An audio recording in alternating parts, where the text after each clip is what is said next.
सुनाओ डेटामेटिक global services limited अब देखिए 560 रुपए का भाव आ चुका है एंड ये स्टॉक मल्टीबैगर तो है लेकिन लगातार नीचे गिरा जा रहा है। ऐसे में क्या हो रहा है, क्योंकि बाकी आईटी स्टॉक अगर आप देखें तो ऑल टाइम हाई से नीचे नहीं है, बट ये स्टॉक कोई परफॉर्मेंस दे ही नहीं रहा। एंड ईयर टू डेट की बात करेंगे तो 24% घाटे में पहुंच चुके हैं, 24% घाटे में पहुंच चुके हैं। एंड 1 जनवरी को प्राइस था 734.85 का एंड ये स्टॉक, ये चार्ट ही बता रहा है कि एक लंबा कंसोलिडेशन चल रहा है इस स्टॉक के अंदर। 560 रुपए आ चुके हैं, ये ऑल टाइम हाई से काफी नीचे। बट इस बात में कोई भी यहाँ पर ना मुकर नहीं सकता कि इस स्टॉक ने वेल्थ बना कर दी है। 7 मई 2004 को लिस्टिंग हुई थी 164.75 रुपए। अगर इस प्राइस से अगर आप गिनोगे तो यहाँ पर आपके सामने सिर्फ और सिर्फ 239% का ही रिटर्न दिया। बट अगर आप देखें ये टूट गया था 164 रुपए से एंड इसका जो लोअर प्राइस था 19 रुपए था कभी। बट ऑफकोर्स सीधी सी बात है 19 रुपए से कोई भी होल्ड नहीं कर रहा होगा, ना के बराबर। मतलब 1,000 लोगों में से कोई एक पर्सन होगा शायद वही होल्ड कर रहा हो, शायद की बात है। बट यहाँ पर 2020 की बात है, 38 रुपए का लोअर प्राइसेस था एंड उसके बाद अगर आप देखेंगे तो यहाँ पर मल्टी बैगर बना है। लमसम बात करोगे तो यहाँ पर 20 गुना ये स्टॉक पैसा बना चुका है। मतलब आपने 1,000 रुपए अगर इन्वेस्ट किए थे इसके अंदर तो वो आपका सीधा सीधा यहाँ पर जो है 20,000 में कन्वर्ट हुआ है। अगर 10,000 तो सीधा सीधा 2 लाख। तो इस तरीके से आपका यहाँ पर जो है ना पैसा मैसिवली बना। अब दिक्कतें बहुत चल रही है डेटामेटिक के अंदर। अगर आप देखो सेल्स की बात करें तो एकदम इनलाइन सेल्स है। अगर आप देखो इनलाइन सेल्स है सितंबर 2024 407 करोड़, क्वार्टर दर क्वार्टर बेसिस पर 394 करोड़ से बढ़कर 407 करोड़।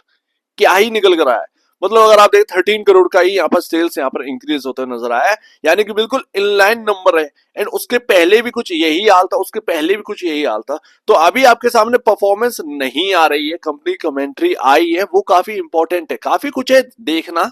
बट अभी हाल फिलहाल में आपके सामने जो फाइनेंशियल है, जो यहाँ पर आपके सेल्स के नंबर है, वो बिल्कुल इनलाइन चल रहे हैं। ऑपरेटिंग मार्जिन की बात करें तो टीवी पर दिखा रहे थे कि ऑपरेटिंग मार्जिन बहुत ज्यादा टूटा है ईयर ऑन ईयर बेसिस पर, 16% से 12% आ चुका है। बट क्वार्टर दर क्वार्टर बेसिस पर इतना ज्यादा नहीं गिरा है, 13 से 12% ही तो आया, 1% की गिरावट है। कंपनी का इसके ऊपर जवाब आ चुका है। एंड वही बात ना, क्वार्टर दर क्वार्टर बेसिस पर देखेंगे तो 2 करोड़ का ही मिस रहा है पिछले क्वार्टर के प्रॉफिटेबिलिटी के हिसाब से।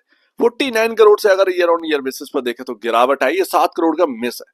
तो ये आपके सामने चल रहा है। इस परफॉर्मेंस को बिल्कुल इनलाइन परफॉर्मेंस कहेंगे। बट मैं आपको बता दूं बहुत कुछ है डेटा मैटिक के अंदर देखना। अब देखिए ये ना आपके सामने क्वार्टरली 2 के नंबर्स के बाद स्टॉक चल पड़ा, उसका एक अलग रीजन है, वो हम समझेंगे, आपको खुद ही समझ में आ जाएगा।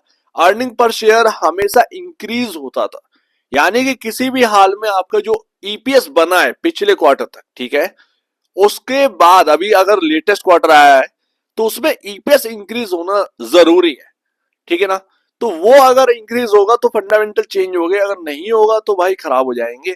यहाँ पर डिक्रीज हुआ 31.62 से गिरकर 30.40 का ईपीएस रह गया एंड उसकी वजह से यहाँ पर जो है पी रेशियो थोड़ा सा और हैवी हो गया।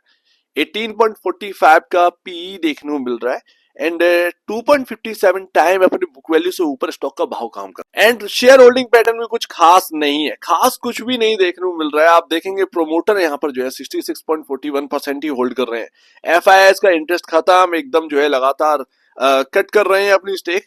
पिछले साल इसी क्वार्टर में 3.14% का यहाँ पर जो है ना होल्डिंग थी इस कंपनी के अंदर, 1.45% लगभग आधा कर दिया, आधे से भी कम है। डीआईआईएस 0.33% होल्ड करते थे, 0.17%। डीआईआईएस का कुछ मान है नहीं, बिल्कुल निल है। एंड यहाँ पर रिटेल जो है ना 31.97% होल्ड करता है, ये एक अच्छी बात है। बट मैं बताऊं कुछ भी खास हमें देखने को नहीं मिल रहा। खास है क्या, तो भैया खास ये है कि मैनेजमेंट की कमेंट्री ये कह रही है कि हमने एआई के अंदर बहुत बड़ा निवेश कर रखा है एंड उसकी वजह से हमारे जो मार्जिन है वो अभी एकदम से जो है उभर कर नहीं आए। पहली बात, अभी एक ये अच्छा पॉइंट है। ये अच्छा पॉइंट इसलिए है कि कंपनी आगे की तैयारी में लगी हुई है। जिस तरीके से माहौल चेंज हो रहा है, जिस तरीके से चीजें चेंज हो रही हैं, एआई की तरफ एकदम रुख जा रहा है। माइक्रोसॉफ्ट कोपायलट के साथ भी इनका टाई अप हुआ, बट उसके बाद स्टॉक चला लेकिन एकदम से धीमे से नीचे आ गया, क्योंकि स्टॉक ऊपर रहने के लिए तैयार नहीं है। स्टॉक ये कह रहा है हमें चाहिए परफॉर्मेंस, परफॉर्मेंस बेस्ड पर ये स्टॉक हमेशा टिका रहा है। चाहे आप 4 साल पहले का डेटा देख लीजिए, मैं आपको दिखाऊंगा। बट ये पहली बात है, कंपनी आगे के लिए निवेश कर रही है, भले ही अभी मार्जिन में क्रंच हो, बट कोई दिक्कत की बात नहीं है। जो एआई में इन्वेस्टमेंट है, अगर वो रिटर्न जनरेट करके देगा ना तो वो अच्छा रिटर्न जनरेट करके देगा। ऐसे में आपका जो है स्टॉक की वैल्यू बढ़ेगी उसमें, ये पहली बात। दूसरी बात, पी रेशियो आप देखोगे तो 18.45 का पी चल रहा है इंडस्ट्री पी के कंपैरिजन 33.18 के। मोस्टली जो ग्रोथ स्टॉक के नाम पर आपको बेचा गया है, मैं नाम नहीं लूंगा, बहुत सारे स्टॉक्स है, ठीक है, उनका जो पी देख लीजिएगा वो इंडस्ट्री पी से ऊपर ही है। जबकि ग्रोथ जो आपने देखी ना, सेल्स की ग्रोथ जो देखी है या प्रॉफिटेबिलिटी की ग्रोथ देखी है, वही चीज वहां पर भी है, वही चीज यहां पर भी अभी आपको देखने को मिल रही है। बस फर्क ये है कि वो बहुत महंगी वैल्यू पर चल रहे हैं, ये बहुत सस्ती वैल्यू चल रहा है। एंड Q2 के खराब नंबर इतने खराब नहीं थे, बट थोड़े से भी जो मिस थे ना, वो भी ये डिस्काउंट कर गया। एंड क्योंकि ये ऑलरेडी बहुत ही चीप वैल्यू पर चल रहा है, 2.57 टाइम पर price to book value trade कर रहा है ये स्टॉक। मोस्टली जो स्टॉक है वो 14 टाइम 10 टाइम के ऊपर वर्क कर रहे हैं। अब ये आपके सामने 2020 से लेकर 2025 मान लीजिए, ये आपके आपके सामने डेटा है, ठीक है। यहां पर आपके सामने ये वो जगह है जब मैंने चैनल की शुरुआत करी एंड ये प्राइस था इस स्टॉक का, एंड वहां पर मैंने आपसे कहा था कि इसका पी देख लीजिए, इसका यहाँ पर प्राइस टू बुक वैल्यू देख लीजिए, एंड इसका अर्निंग पर शेयर जिस तरीके से इंक्रीज हो रहा है वो देखिए। बाकियों से कंपेयर कर करके मैंने आपको दिखाया 100 रुपए से ये यहां पर पहुंचा, ये तब का स्टॉक है।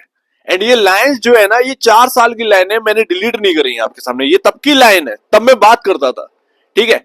अभी यहां पर क्या है ना कि व्यूअरशिप इतनी नहीं है डेटामेटिक की, इसलिए मैं बात नहीं करता हूं, क्योंकि यहां पर ना अगर आप वॉल्यूम भी देखेंगे तो डेटामेटिक के ऊपर मोस्टली किसी का ध्यान है नहीं। बट ये एक नंबर स्टॉक है मेरे ख्याल से, कहीं ना कहीं मैंने आपसे कहा था कि आप इसके बारे में रिसर्च कर लीजिए। अब इसका एक बिहेवियर रहा है, ये चला कंसोलिडेशन के बाद फिर यहां पर पहुंचा 300 रुपए, इसने 329 रुपए और 277 रुपए के बीच में कंसोलिडेट किया 1.5 साल।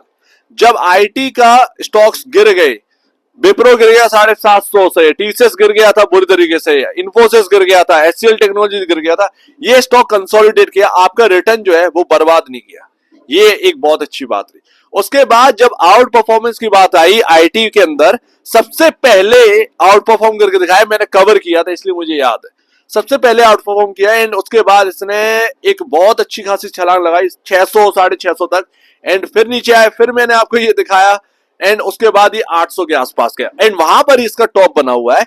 बट अगर आप देखोगे तो अभी भी एक लंबा कंसोलिडेशन चल रहा है, एंड इसके 2 साल होने जा रहे हैं।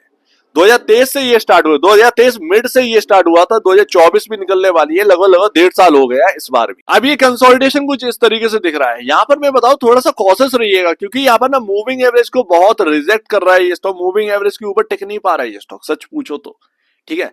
यहां पर अगर आप देखोगे तो ये कुछ लाइन देखने को मिल रही 532, ये ध्यान रखिएगा 532 रुपए, ये काफी इंपॉर्टेंट है इस स्टॉक के अंदर। अगर ये 532 के नीचे कामकाज करने लगेगा तो पॉसिबल है आपका कि 4 जून का लो देखने को मिल जाए, जो कि 460 रुपए का है। एंड यहां पर अगर 460 आया तो मेरे को लगता है कि यहां पर जो गैप है वो किसी ना किसी वजह से 360 रुपए पर है, 360 रुपए किसी ना किसी वजह से ये गैप फिल हो सकता है। तो यहां पर अगर गिरावट की बात करें तो 360 तक की गिरावट हो सकती है। 4 जून से पहले मैंने आपको अलर्ट कर दिया था कि डेटामेटिक स्टॉक अगर आपको 20% की गिरावट मिले तो आपको जो है बाय करना है, वहां से एक अच्छा खासा रिटर्न दिया। बट अफसोस ये हायर साइड ये नहीं देख पा रहा है, ये कंसोलिडेशन जोन अपना नहीं छोड़ पा रहा है। तो अभी थोड़ा सा कॉशियस रहना है, ऑप्टिमिस्टिक नहीं होना है। ये आपके सामने मूविंग एवरेजेस है, इनके ऊपर टिक नहीं पा रहा है ये स्टॉक, ये आपका पूरा बिहेवियर है, ये आपका पूरा बिहेवियर है, ठीक है। 617 वो लेवल है जिसके ऊपर निकलना है अपने को, वो हम निकल नहीं पा रहे। कैसे निकलेंगे पता नहीं है, सेलिंग आ जाती है 700 तक पहुंचते पहुंचते, तो ये बहुत दिक्कत की बात है। शायद अभी स्टॉक तैयार नहीं हो रहा है, बट जो भी मेरे ख्याल से जो भी इस स्टॉक को समझ गया है, ये बहुत लॉन्ग टर्म वाला स्टॉक है भाई। 3000 करोड़ का मार्केट कैप है, बाकियों का अगर मार्केट कैप देखो 10-10 हजार 12-12 हजार करोड़ के मार्केट कैप पर बैठी है कंपनियां, वहां पर लोग इन्वेस्ट कर रहे हैं, वहां पर लॉसेस खाए बैठे हैं। हैप्पीएस्ट माइंड में देखिए आप, बहुत ज्यादा लॉसेस है, हाईएस्ट साइड से 1.5 हजार के आसपास का हाई है, 750 के आसपास घूम रहा है, 50% वाइप आउट हो गया। अब उसका यहाँ पर ना आप जो है जो एक है फंडामेंटल है वो आप कैलकुलेट करके देखिएगा, फाइनेंशियल इंडिकेटर, पी रेशियो कहाँ है, प्राइस टू बुक वैल्यू कहाँ है, आप दंग रह जाओगे। एंड इसको कंपेयर कर लीजिएगा, मैं कंपेयर नहीं कर रहा हूं बट आप कंपेयर कर लीजिएगा, आपको समझ में आ जाएगा। मैंने उससे ही बहुत कंपेयर करके दिखाया था, एंड ये रिटर्न जनरेट करके दिया, वो लॉसेस में है। तो ये बात है। अब उसमें कंपनी का कोई दिक्कत नहीं है, क्योंकि कंपनी सही कर रही है, बट आपने ही स्टॉक को ऊपर कर दिया था, तो आप ही जेलो ना मार्केट वालों। तो ये बात है, उसमें कंपनी क्या कर लेगी, सीधी सी बात है। इसमें डेटामेटिक भी ऐसे ही अगर आप चला देंगे, अचानक से 2,000 2,500 पहुंचा दोगे तो हाई वैल्यूएशन पे आ जाएगा, ये भी करेक्शन मांग जाएगा। तो वो चीज है। बट ये शायद ग्रोथ वाला स्टॉक है, ग्रोथ से चलता है ये, जब ग्रोथ दिखाओगे तो ही यहाँ पर जो है ना एक तेजी आती है, उससे पहले तेजी नहीं आती। तो थोड़ा सा कॉशियस रहिएगा। 360 तक ये शायद दिख सकता है, अगर 532 टूटा तो थोड़ा सा कॉशियस रहिएगा। बट मेरे ख्याल से ये ना बहुत लंबा बाई करके रखने वाला है। ऐसा नहीं है कि कोई जमीन जायदाद मांग रहा हो, ये एक तरीके से सोने जैसा है। सोना घर में रखते हैं ना, लाकर 5-10 साल रखा रहता है, काम आता रहता है, वही चीज यहाँ पर है। अगर किसी के पास 10 शेयर भी डले हैं ना, 10 15 20 शेयर डले हैं, तो वो भी यहाँ पर जो है ना वेल्थ जनरेट करके दिखाएंगे। कनोडिया जी यहाँ पर जो है ना एआई के अंदर जो इन्वेस्टमेंट कर रहे हैं वो काफी बड़ा इन्वेस्टमेंट है। तो ये हमें देखना है। एंड यही होता है भाई, आप बहुत बहुत ना ऐसी कंपनी में पैसा लगा रहे हैं जो एक बच्चा है, बच्चा बड़ा हो रहा है, ठीक है। अब उसकी परवरिश कैसी होती है ये इंपॉर्टेंट है। तो वो कनोडिया जी के ऊपर है कि परवरिश कैसे करते हैं डेटामेटिक की। तो ये बात है, ठीक लगे तो यहाँ पर जो है ना आप देखिएगा। बट मैं यही कहूंगा, पहले इसके काम को समझिए, उसकी वेबसाइट पर जाइए, काम को समझिए, काम समझ में आ जाए इस आईटी कंपनी का, उसके बाद ही निवेश करना है। क्योंकि पहले परखो, उसके बाद यहाँ पर जो है इन्वेस्ट करना, ये सीखना पड़ेगा इन्वेस्टर को। सो उम्मीद है काफी कुछ आपको समझ में आया होगा। एक बार निवेश से पहले या बेचने से पहले अपने ब्रोकर एडवाइस से जरूर सलाह लीजिए। खुद की स्टडी करेगा, उससे बेहतर कुछ भी नहीं। खुद की स्टडी मस्ट है तो आप दीजिए। वीडियो देखने के लिए बहुत धन्यवाद दोस्तों।